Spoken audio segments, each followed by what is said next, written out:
Հուզվում էի, շատ էի հուզվում, լացում էի, ինչքան ամուսինս ասում էր մոռացի, անցել է, կարևորը ելքը դրական է։ Մեր մոտ ընդունված է, որ հղիությունը դա արդեն լավ բան է, ու եթե դու ունես ինչ-որ տագնապ, վախ, անհանգստություն, ցածր տրամադրություն, դա արդեն նորմալ չի, ու բնական է, որ կանայք փորձում են դա թաքցնել։ Իմ ցավն է եղել, որը ոնց որ համարձակություն էլ չունենաս բարձրաձայնելու երբեմն, բայց որը թաքուն ինքդ քեզ խոստովանում ես ու այդ հակոտրող է։ Ամբողջ հոգսը մենք գիտենք, որ մամայինն է, հատկապես վաղ նորածնային շրջանում, ու ամեն օր հոգ տանել նորածնի մասին, լինելով խոցելի, ունենալով հոգեբանական խնդիրներ կամ տրամադրության խորը անկում, հետ իհարկե անդրադառնում է եւ իրենց առողջության եւ նորածնի առողջության վրա։ Պաթոլոգիայի բաժնի բժիշկը եկավ, ասաց Գոհար ջան, գիտես չէ, դեպք է եղել մյուս հիվանդանոցում, մարդ է մահացել, այդ աղջիկը լրիվ քո հիվանդությունից ուներ։ Բժշկուհին գնաց, մենք սկսեցինք լացել։ Ու երևի թե դա այդպես իմ ծննդաբերությունից 2-3 օր առաջ էր, ես այդ օրվանից սկսել եմ լացել։ Եթե նույնիսկ բախտներս բերել է եւ մաման առողջ եւ բալիկը, այդ չի նշանակում, որ պետքա դա չկանխարգել։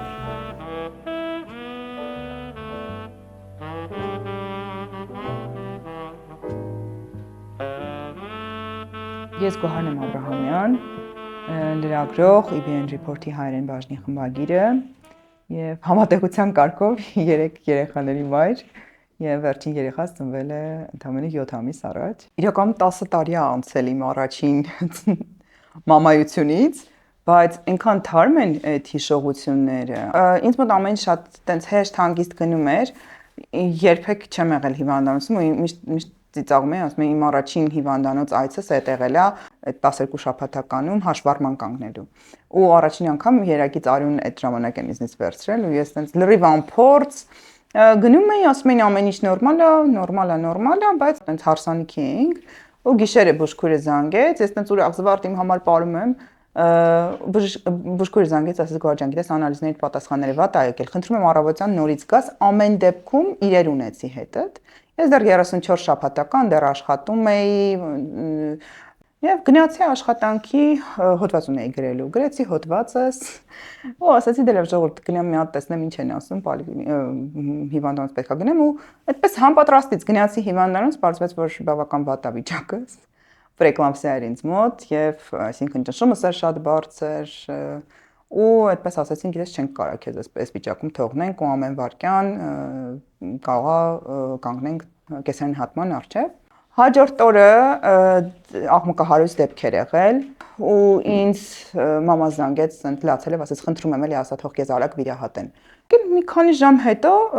այնտեղ պաթոլոգիայի բաժնի բժիշկը եկավ Սինունիկ ցած մի հատ աղջիկ էր, ցած թրվռալով եկավ, ասաց Գոհար ջան, գիտես չէ, դեպք է եղել մյուս հիվանդանոցում, մարդ է մահացել, դե լրագրող ես, կիմանաս, այդ աղջիկը լրիվ քո հիվանդությունից ուներ։ Նենց որ էլ չենք կարա սպասենք, ամեն վարքյան պետք է պատրաստ լինես, որ քեզ տանում են կեսարյան հատման։ Սենց ասեց ու գնաց ու ես աղջիկը, որ նույն սենյակում ենք իրենց, նայեցինք ու սկսեցինք ժպտալ իրար ու այդ աղջիկը գնաց, մենք սկսեցինք բժշկուհին գնաց, մենք սկսեցինք լացել։ Ու երևի թե դա այդպես իմ ծննդաբերությունից 2-3 օր առաջ էր, ես այդ օրվանից սկսել եմ լացել։ Այդպես լացել եմ մինչև երևի 2 ամսական երեխու։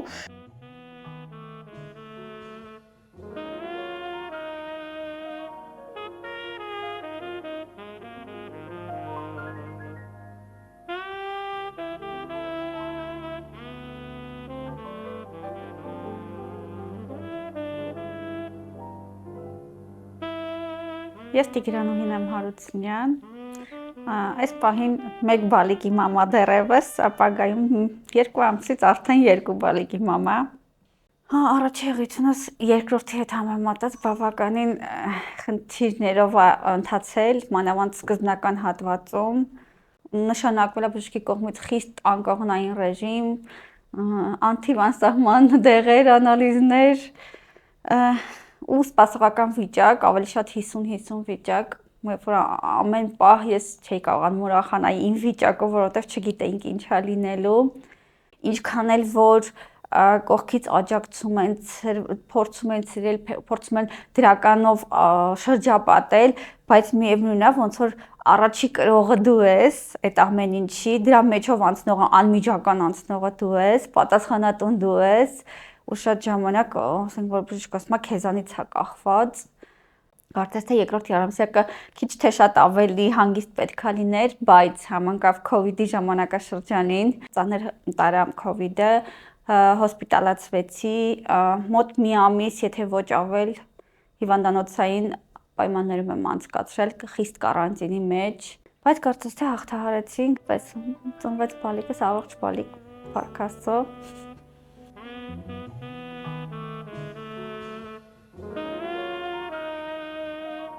Հղիության շրջանում սկսվում է արդեն ադապտատիվ ֆիզիոլոգիական փոփոխություններ, որի մեջ ներգրավում են հորմոնալ փոփոխությունները՝ պրոգեստերոն, էստրոգեն, պրոլակտին, օքսիտոցին, թիրոտրոպ հորմոններ, որոնք բոլորը մասնակցելով կարելի ասել լավ պրոցեսի, կնոջը հղիության նախատրամադրելուն, մայրանալուն եւ այլն, բայց որպես այդպեսին թողնում են նաեւ մեկ այլ ազդեցություն, ինչը տրամադրության տատանումներն են, որպես հետևանք դեպրեսիաներ, տագնապ, վախեր, օբսեսիվ կոմպուլսիվ խանգարումներ եւ ամենածանրը բնականաբար փսիխոզներն են։ Բոլոր այս իմ նշված խանգարումները կարող են դիտվել ինչպես հղիության ընթացքում, այնպես էլ հետծննդաբերական շրջանում։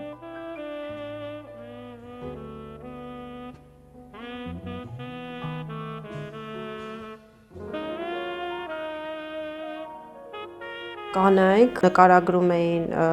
տրամադրության խիստ անկում, հարազատների հետ հարաբերությունների վատ թարացում եւ այլն, բայց այդ հենց նույն տեղավորվում էր հետծննդաբերական դեպրեսիայի սահմանման մեջ, որի համար տրիգեր էր հանդիսացել հենց այդ մանկաբարձական բռնության որևէ դրսևորում ու անպայման չէր դա լիներ ֆիզիկական բռնություն կամ այսինքն մանկաբարձական բռնության ֆիզիկական դրսևորում կամ բժշկական անհարկի միջամտություն, նույնիսկ մեկ արտաբերած խոսքը, որ հարվածել էր իրանց ամենացավոտ կետին կամ այն հարազատի ներկայությունը ծննդաբերական process-ին, որի հետ իրանք վատ հարաբերությունների մեջ էին, կամ ամուսնու հետ այդ պահին տհաճ խոսակցությունը կամ սկեսրոջ հետ, այդ ամեն ինչը ոնց որ տրիգեր էր հանդիսացել, որ հետագայում իրանք այդ շրջանը ավելի բարդ անցնեին։ Կանայք դա պատմում էին ինչ որ որոշները նույնիսկ պոզիտիվ բանով կամ ջերմ հիշողություններով հետ ծննդաբերական շրջանի մասին, բայց որպես բժիշկ կամ հարային առողջության մասնագետ ես հասկանում եմ, որ այդ շրջանում իրանք լուրջ խնդիրներ են ունեցել։ Բացասական երանգով խոսում են միայն այն կանայք, որոնց դեպքում դա կտրուկ անդրադարձել է իրենց երեխայի առողջության վրա։ Ու մնում ես հիվանդանոցում, քեզ էլ գալիս են ասում, որ մեկը որ քո հիվանդությունից ունի, ինքը մահացել է, այտենց ու չգիտեն դու ինչ ես լինելու։ Ու այդպես այդ մի քանի օրը որ անդադու սպասում ես որ հեսա կմտնենք, ասեն որ գնում ենք վիրահատելու ու չի գալիս այդ օրը։ Ի վերջո ամսի 31-ին եկավ, հուլիսի 31-ին եկավ այդ օրը։ Երեխաս ծնվեց, բնականաբար անհաս, միակ լավ լուրը այն էր, որ քաշը նորմալ է, 2.5 կիլո էր ծնվել, այդ տարիքի համար բավական լավ էր քաշը, բայց եւ իմ վիճակն է շատ վատ, որովհետեւ ճնշումս բավական բարձր էր, ես վիրահատարանում վերակենդանացման բաժնում, երեխաս վերակենդանացման բաժնում, այսինքն երեխա է ունեցել եւ 2-3 օր չէի կարողանում գնալ իրան տեսնել։ Միակ հաղորդակցություն դա նկարով տեսնել են, մի հատ սարսափելի նկար ուներ երեխան, ամբողջը կապված, ինչ որ զոնդով, տենց ինչ որ տարբեր լարերով, ու այդ նկարեն որ ավելի լավ էր չտեսնեի, որովհետեւ դրանից ավելի շատ վատացա ու սկսեցի էլի լացել։ Անverջ լացում էի։ Բժիշկները որ մտնում էին ասում են դե ոնց է ստուգում են բան, ես սկսում էի լացել, որ ասում են, հա բայց խես լացում։ Իրականում ես չգիտեի խի եմ լացում, բայց բժիշկները պիտի իմանային ես խի եմ լացում։ Շատ ամաչում էի, այսինքն ես մտածում եմ, լավ, ես երեխա եմ ունեցել, փառքասում ամեն ինչ նորմալ է, փառքասում ես տանեմ, խնամք ունեմ, իմ նկատմամբ շատ հոգատար են բոլորը, լավ, ես խի եմ լացում։ Ու անկեղծ ասած, չեմ հիշում այդ ընթացքում փորձել եմ Google-ել հասկանալ, հա, ChatGPT-ն էլ չկար, որ հարցնեի, ասեի խի եմ լացում։ Բայց հիշում եմ, որ շատ մենակ էի այդ լացի հետ, այդ ապրումների, այդ զգացմունքների հետ ու մտածում եմ դե երևի ուղղակի անհանգիստ եմ, հա, այդ կպչուն մտքերը կային, անընդհատ գնում գալիս երեխու չափն էի չափում, չգիտեմ, ինչ որ ջերմաչափ էի դնում եւ այլն։ Հետո մենակ տարիներ հետո չեմ էլ հիշում որտեղից իմացա, որ գոյություն ունի հետծննդաբերական դեպրեսիա։ Օրինակ մենք ունենք հետծննդաբերական տրամադրության տատանումներ կամ baby blues կոչվածը, որը մինիմալ տատանումներ են եւ ավելի կարճատև։ դիտվում են 3-5 օրից մինչև 2 շաբաթ ժամանակահատվածով։ Ունենք հետծննդաբերական դեպրեսիա, որը սկսում է 4-6 շաբաթ անց եւ մինչև 1 տարի կարող է ցկցկվել, հետծննդաբերական օբսեսիվ-կոմպուլսիվ խանգարումներ, հետծննդաբերական տագնապային խանգարումներ, հետծննդաբերական հետտրավմատիկ ստրեսային խանգարումներ։ Սրանք որպես աֆեկտիվ սպեկտր, ինչպես նաև ունենք հետծննդաբերական փսիխոզներ, որոնք ավելի ծանր ընթացք ունեն բնականաբար եւ ավելի շտապ եւ մասնագիտական օգնության կարիք են ունենում ծննդկանները։ Ծննդաբերությունն էլ է բարդ ընթացել, դրանից հետո հետծննդաբերական շրջանում դժվար է շատ, որովհետեւ եւ ֆիզիկական շատ ցավեր էի զգում, լիքը հարցեր ունեի, հուզվում էի, շատ էի հուզվում, լացում էի, ինչքան ամուսինս ասում էր մոռացի անցել է կարևորը, ելքը դրական է, ամեն ինչ լավ է արդեն եւ այլն, շատ զգայուն, շատ լացական, ուղղակի ինչ որ լացելու ցանկություն էր առաջանում, երբեմն ես էլ էի ինձ վատ զգում այդ ցանկությունից, որովհետեւ դա կարող է լինել, օրինակ, էլի բժիշկս կանչել էր հետազոտության, հետծննդաբերական, այնտեղ աշխատողներից մեկը նեղվեց ինձ պահի տակ, որ բանիմ տուն գնալու ժամն այն չի ուղարկել, ես դրանից հուզվեցի, ինչով ակուս խորքը տեղ կանգնել լաց եմ եղել։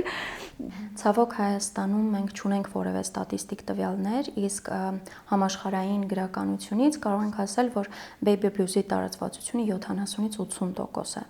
իսկ հետծննդաբերական դեպրեսիաներինը ավելի շատ 10-ից 20%։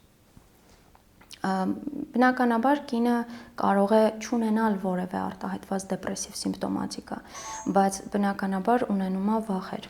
վախեր, տագնապ, չէ՞ որ երեխան նոր է ծնվել, նոր մարդ է, նոր պատասխանատվություն, բայց այդ ամեն ինչը ռացիոնալ սահմաններում, օրինակ, չգիտեմ, ես չեմ հասկանում, երբ պիտի կերակրեմ ու բնականաբար ես ունենում եմ անհանգստություն, բա որ հանկարծ չնկատեմ, երբ երեխայի մոտ սկսվեց հենց սովածության լացը, կամ ես երեխա երբևէ չեմ ունեցել ու չգիտեմ ժամային գրաֆիկը ինչպես պահպանեմ։ Դա ավելի ռացիոնալ է։ Ոչ ռացիոնալ է, երբ որ կնոջ մոտ առաջանում է միտք, գերարժեքային միտք, որ ես չեմ կարող իմ երեխային խնամել, որովհետև ես լավ մայր չեմ, ես չգիտեմ ինչը ինչպես անել, ես մենակ եմ ու բնականաբար գումարվում են դեպրեսիայի բոլոր սիմպտոմները, այսինքն ցածր տրամադրություն, մտածողության տեմպի դանդաղեցում, մոտոր հանդաղեցում եւ բնականաբար ավելի ծանրանում ընթացքը։ Երբ որ երկրորդ երեխային էի ծրագրում, ինքս ինձ հանգստացրել է, ասել է հիշում ես, չէ, որ տենց լինելու է, որ դու պետք է անցնես այդ փուլի միջով։ Ուղղակի այդ ժամանակ էլ արդեն կորոնավիրուսի վարակն էր, շատ տարածվում էր,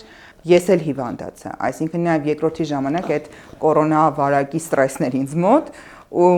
երկրորդի ժամանակ էլ թեպետ արդեն գիտեի ինչ փուլերով եմ անցնելու, բայց մեկը էլի ունեցա, էլի նույն լացկանությունը, որովհետև իրականում նաև ստիպված էինք որոշ ժամանակով բաժանվել աղջկանիցս, որովհետև քույրս վերցրեց իր խնամքի տակ, որովհետև ես շատ հիվանդ էի ու շատ վատ էր իմ վիճակը եւ նաև մտածում ենք, որ հանկարծ իրեն չվարակենք, որովհետև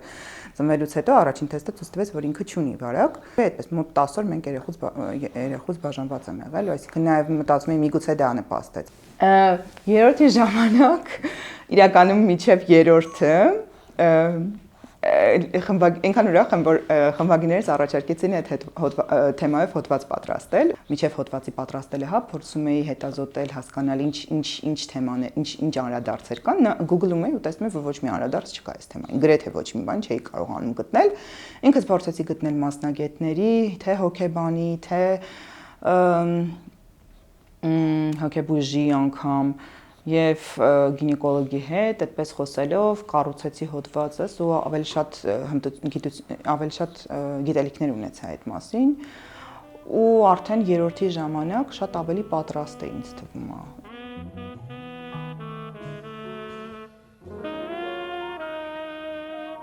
Այս ամեն ինչը քննարկելու ընթացքում նաեւ կարծում եմ, որ պետք է շեշտադրել ընտանիքի աջակցությունը, այսինքն այստեղ process-ը ոչ միայն կնոջն է վերաբերվում, այլ նաև ընտանիքին, միկրոսոցիումին եւ ամուսնու կամ ընտանիքի ծնողների աջակցությունից շատ կախված է այն փաստը կինը կունենա արդյոք շատ արտահայտված տրամադրության տատանումներ, թե ոչ։ Իսկ մինիմալ արտահայտված տատանումներ բնականաբար ունենալու է։ Ամուսինս միշտ կողքիս է եղել, միշտ ինձ հոգեպես ինձ աջակցել է, փորձում եմ ինչ-որ մի ձև ինչքան հնարավոր է ինձ այդ վատ մտքերից ցրել, իրար սիրտ տալով հաղթահարեցինք։ Տանն էլի շատ ամբորնումով էին մոտենում, մենք մեծերի հետ ենք ապրում, շատ հոգատարությամբ եմ շրջապատված եղել, որը ինձ իսկապես շատ օգնել է։ Կեսուրս կողքիս է եղել, այդ ընթացքում շատ աջակցել է ինձ, մինչև անգամ հաց պատրաստել եւ այլն, որտեվ ես հաստատ ի վիճակի չէի լինելու, եթե մենակ ապրեի։ Ու ինքը ինձ այդ թեկուզ կերակրման հարցում էլ շատ օգնում էր, փորձում էր ինձ հանել, որ լավ կլինի, այդ կարևոր էր, հա, որովհետեւ այդ ընթացքում այնքան խոցելի է, որ ցանկացած կարծիք, ինչքան էլ որ փորձեց հաշվի չառնել եւ այլն,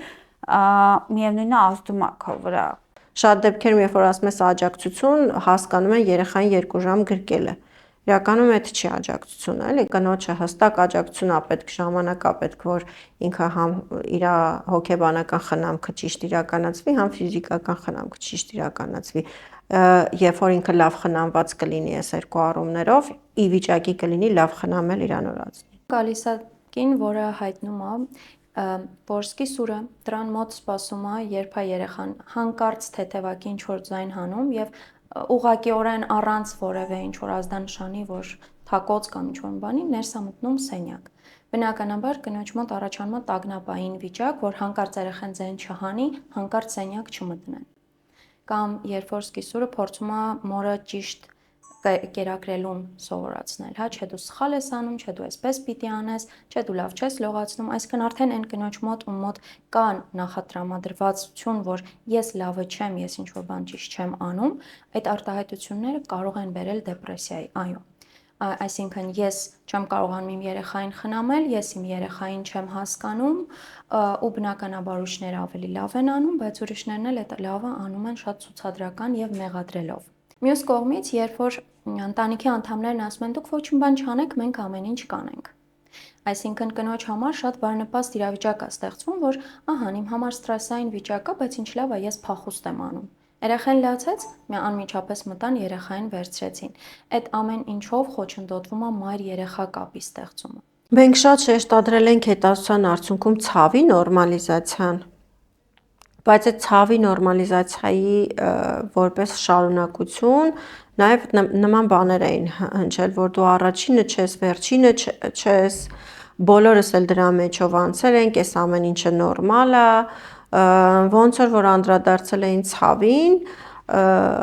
այնպես էլ ծննդաբերությունից հետո ցանկացած դժվարությանը մամաների աջակցությունը շատ կարևոր է։ Ձեր հարսերին կամ աղջիկներին ձեզ թվում է փորձում եք հանեք ճգնաժամից, բայց իրանց ավելի խորը ճգնաժամ եք մղում, հենց ձեր թեթև վերաբերմունքով իրանց համար այդ պահին շատ կարևոր խնդրի։